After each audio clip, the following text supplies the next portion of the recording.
अस्सलाम वालेकुम student. Hand writing course में आपको जोड़ लगाने के तरीके बताऊंगा। जैसे अलिफ के साथ जीम लगाएंगे तो जीम के ऊपर से बारीक लिखना है और नीचे से इस तरह गोल करते हुए ऊपर ले जाना है, अलिफ साथ लगाना है इसके। तो ऐसे ही जीम के साथ एक लफ्ज़ का और इजाफा करेंगे, यानी कि जीम ये और अलिफ इस तरह लिखना है जैसे बे अलिफ बा बनाते हैं, वो जीम के आगे लगा देना है।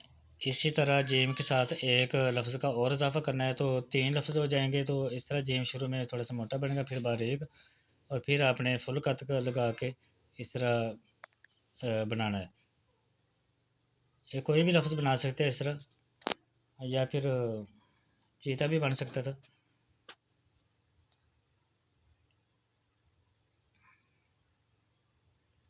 जीम को तो एक साथ इस तरह लगाना है। शुरू में जीम का हाफ का इस्तेमाल हुआ है और फिर जीत लिखना है। जीत ऐसे लिखेंगे, एक लफ्ज़ का और इजाफा करते हुए शुरू में हाफ कत का इस्तेमाल किया है तो ये जीत बन गया। इसी तरह अगर एक लफ्ज़ और लगाना है तो फुल कत शुरू में आ जाएगा, फिर उसके बाद बारीक कत।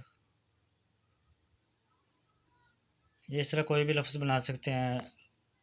ये हबीब भी बन सकता था, तो इस तरह ये भी लफ्ज़ बना के दिखाया आपको।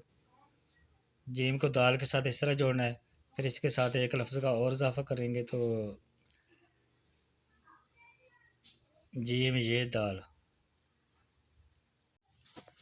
अब हम 4 लफ्ज़ों का जोड़ लगाएंगे।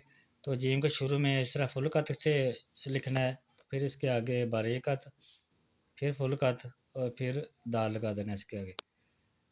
तो इस तरह जुनैद भी बन सकता है।